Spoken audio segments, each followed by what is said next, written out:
and you don't kind of talk to her about like, hey, don't get political, you're young, and I know you have opinions. After months of swirling controversies, it seems the crown has slipped from Rachel Zegler's head, and now the once glimmering starlet is seeing red.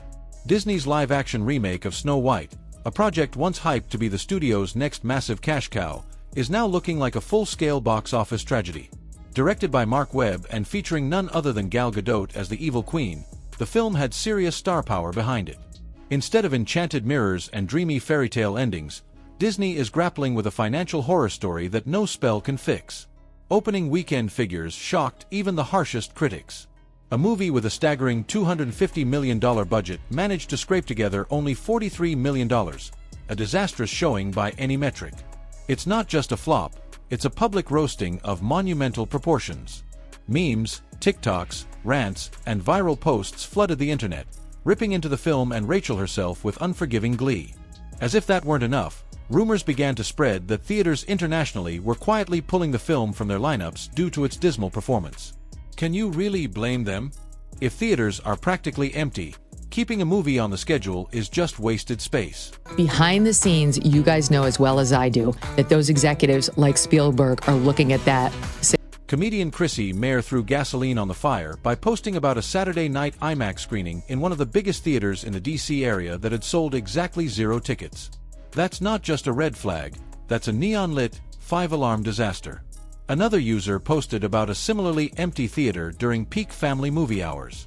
Pictures of vast rows of vacant seats spread like wildfire across social media, sparking even more mockery. Possibly the saddest moment in this downward spiral came when Rachel Zegler, the face of the film, reportedly went to see Snow White in theaters only to find herself watching it with just a handful of friends. No fans, no cheers, only haunting, uncomfortable silence. Reports say she went on a discount Tuesday, and even then, barely anyone showed up. A video surfaced showing her shyly clapping for herself as her name flashed across the screen, trying to salvage a moment of pride amid the awkwardness. Critics weren't pulling punches either. They slammed Zegler, saying she failed to connect with fans and even pushed them away. Even Joe Rogan joined the pile-on. During a podcast episode with comedian Kurt Metzger, Rogan ridiculed Disney's Snow White remake and expressed pure disbelief at the massive budget. Rogan joked they should have had someone like Doge the internet meme dog inspect the project because the spending was so absurd. Beyond mocking the costs, Rogan zeroed in on Disney's choice to hand such a major project to a young, inexperienced actress without preparing her for the brutal world of public scrutiny, especially when it comes to staying away from divisive topics. The seeds of this box office disaster were planted long before opening night. Trouble began the moment Disney announced Rachel Zegler, a Latina actress, as their new Snow White. The internet, famously not the most forgiving place, exploded. Some fans criticized the casting, arguing that Zegler didn't fit the traditional image of the pale-skinned princess. Instead of trying to cool the outrage, Zegler responded with sarcasm, posting that she wouldn't be bleaching her skin for the role. She also called out critics for obsessing over the racial identity of a cartoon character. Rather than smoothing things over, her boldness poured gasoline on an already raging fire. In interviews, Zegler didn't help her case much either. She casually dissed the original 1937 Snow White film, calling the storyline weird and dismissing the prince's romance with Snow White as creepy. She promised a modernized take where Snow White wouldn't dream of love but leadership, wanting to become a strong, independent figure instead. While some audiences welcomed the update, many die-hard fans felt betrayed, accusing Disney and Zegler of disrespecting the beloved classic. Instead of dialing back the controversy, Zegler doubled down. In a Vanity Fair interview, she confirmed the remake was indeed PC Snow White, and proudly stated that the change was necessary. She described the original as an outdated cartoon and portrayed her version as a refreshing evolution. However, by then, the tide had turned decisively against her. Not only were online trolls upset, but so were hardcore Disney loyalists, the ones most likely to buy tickets. In a rare moment of vulnerability during an October interview, Zegler admitted the backlash had hurt her. She insisted she never intended to bash the idea of romance or fairy tales, but that her comments were misunderstood. Unfortunately, the damage was done. Even Disney started feeling the heat, and their discomfort grew after Zegler posted politically charged messages following the release of the first Snow White trailer. Although intended as a thank you to fans, Zegler's post quickly veered into divisive territory.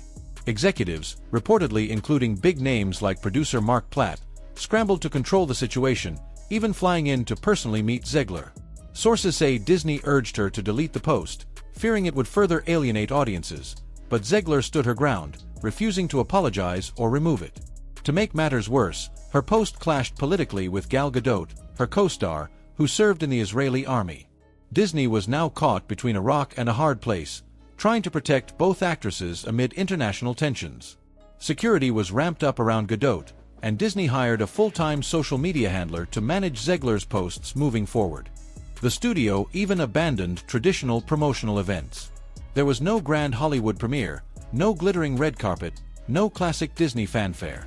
Instead, Disney opted for a muted, controlled PR approach, carefully avoiding potential PR disasters. Zegler and Gadot weren't seen promoting the film together either. Zegler performed a song remotely from Spain, while Gadot was absent. The cold distance between them was obvious. As the box office numbers came in, it was clear Snow White had bombed, and fingers were pointed squarely at Rachel Zegler. However, some argued she shouldn't bear all the blame. Comedian Kurt Metzger pointed out during a podcast that Zegler didn't write the script, didn't plan the production, and certainly didn't approve the controversial changes.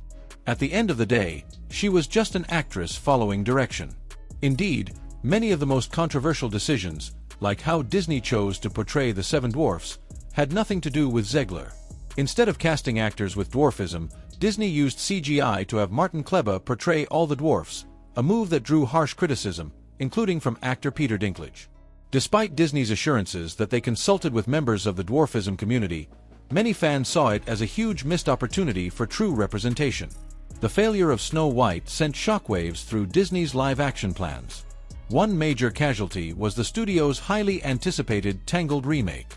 Plans for the live-action adaptation of the 2010 animated hit starring Rapunzel were suddenly put on hold.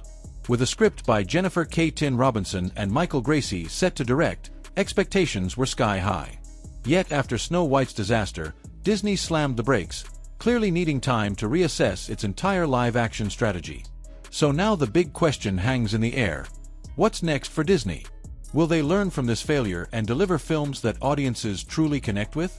Or has the era of Disney live-action remakes already begun its slow fade into the sunset?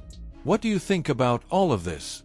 Was Rachel Zegler treated unfairly, or did her own actions doom the movie from the start? Are Disney's live-action remakes doing justice to the originals, or are they missing the magic that made the classics timeless? Would you want to see Disney return to more faithful adaptations, or is modernization the way forward? Thanks so much for watching. If you enjoyed this breakdown and want more pop culture deep dives, don't forget to like this video, leave a comment, and of course, subscribe to the channel for more. See you in the next one.